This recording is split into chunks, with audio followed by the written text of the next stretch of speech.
to be honest with you. I made a video a couple of days ago where I was talking about algorithms, right?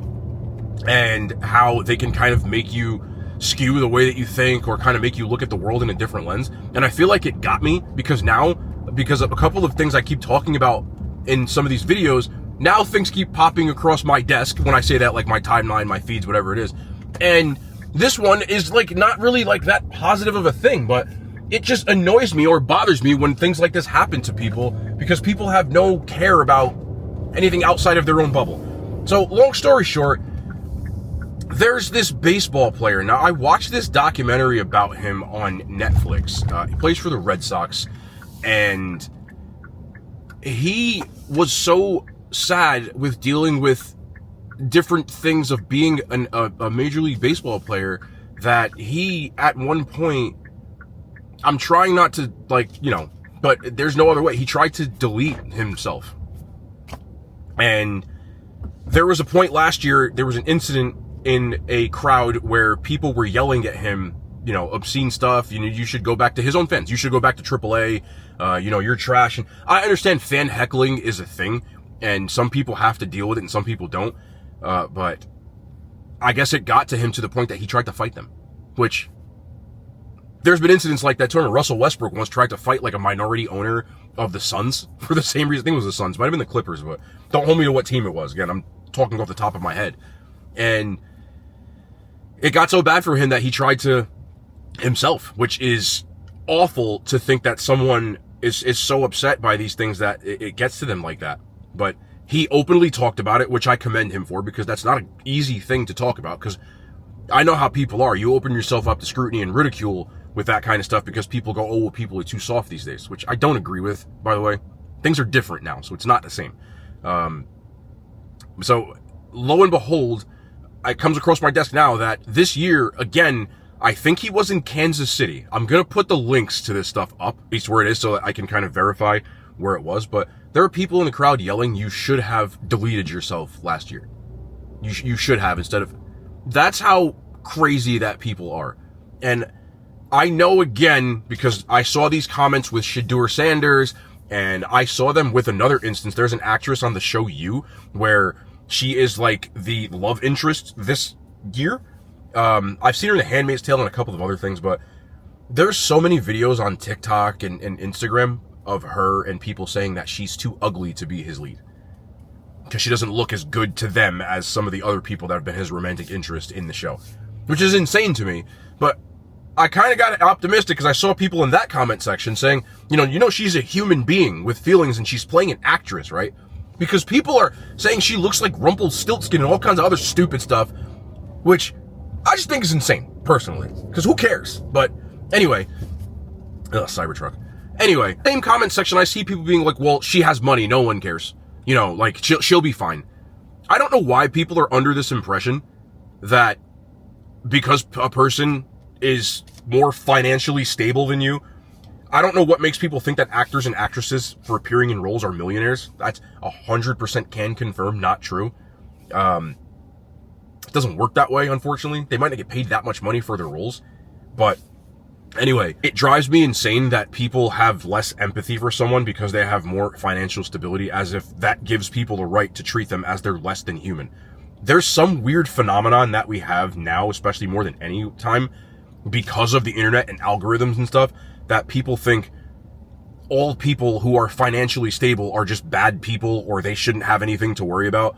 That's not true. Like, rich people get depression just like people that aren't as well off as them all the time. That's not like this prerequisite that because you have money that all of a sudden you don't have feelings or you're not a human. And I think that people that don't have money, like, I get it because I didn't grow up rich. I'm not a person who has a ton of money. I understand looking from the outside looking in because they have something that you might necessarily want that you're like, oh, well, nothing else in their life can be wrong. There's no amount of money that can buy certain things. And those things can be missing from someone who has more money.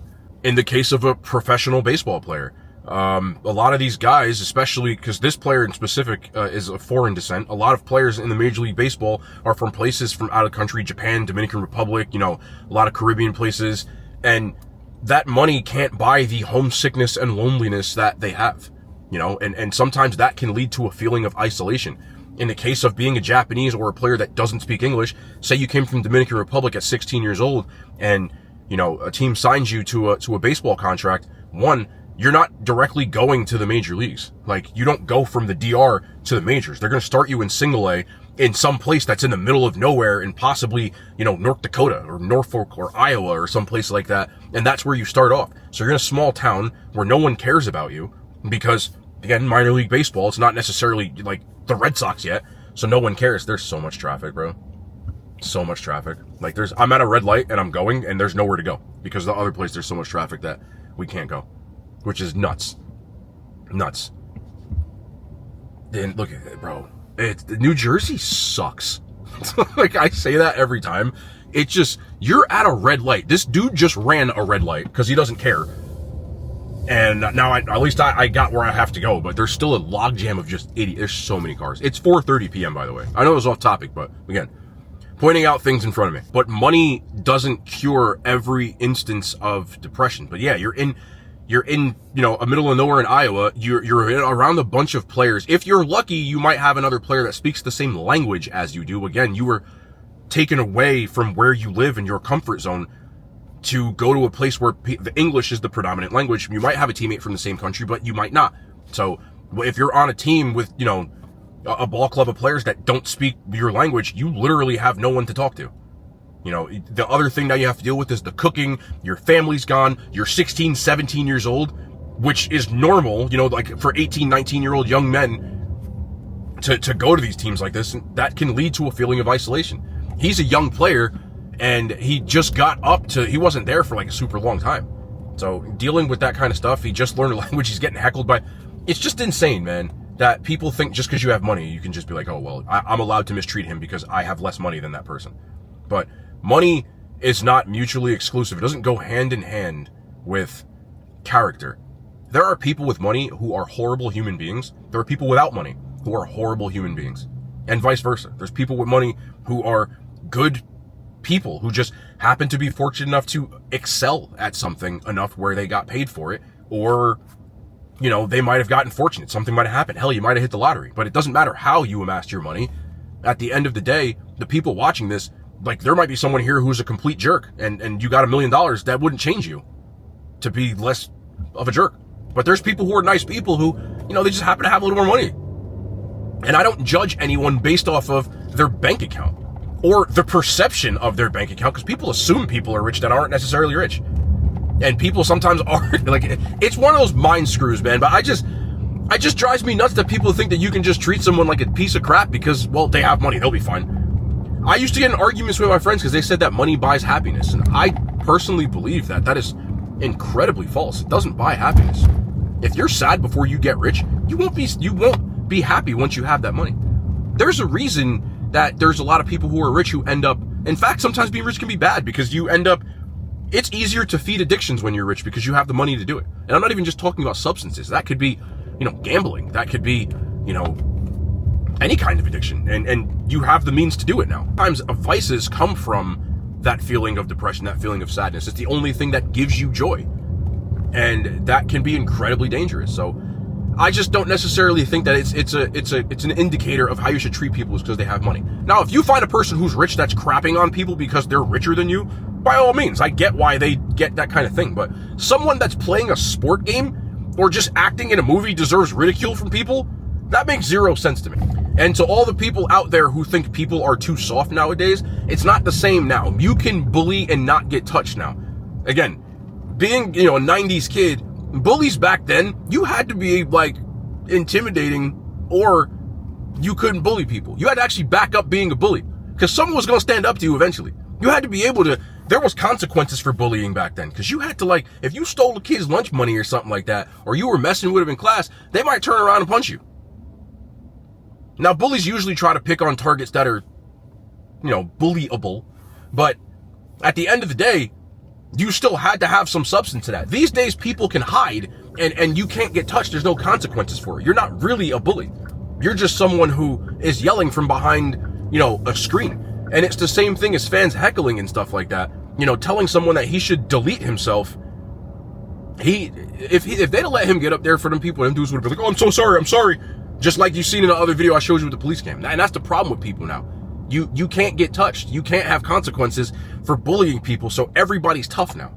It's not the same. Back then, there might have been 1 or 2 bullies, whereas now there's so many because you can just hide. You don't got to say nothing. Hey, cool. You know what I'm saying? And that's where the issues come in. So I just think that people, again, I keep talking about the same stuff, but I guess maybe the algorithm, or just because I feel like it's important to say, it costs you no money to be kind to somebody that's not bothering you, that's not doing anything malicious towards other people, that's just existing. You know, an actor who's acting in movies, you know, and people get so upset at them for playing a role of you know, the guy from like Game of Thrones, or I remember this dude from 13 Reasons Why, where he was supposedly a really nice guy in person, but he played someone who was a deplorable human being. Wow, mall's really empty. It's good. I'm going to Shake Shack in a mall today. And he got really bullied from that stuff. People need to like really get it when it comes to stuff like that. But I just wanted to talk about it, man, because I really don't understand why people are so rude to strangers for no reason, just because they can be, or something like that. And I know there's going to be people, because there wasn't last time in the comment section, going, oh, well, they can't handle it, they shouldn't do it. Like, that's not true. And when people say that, because the spotlight's not on you. You know what I'm saying? Like, the spotlight isn't on you, so you don't have to worry about that. But a lot of those people that are hiding behind phone screens, if they got bullied in the same manner, they lose their mind. But they can't, because they're safe behind faceless stuff. You know what I'm saying? Like, you're just a little silhouette on Instagram. Nobody's really necessarily gunning for you. So I just want to talk about it, man. I just treat people the way you want to be treated. It costs you no money. Look at this dog and his woman driving 3 miles an hour. Anyway, I'm out.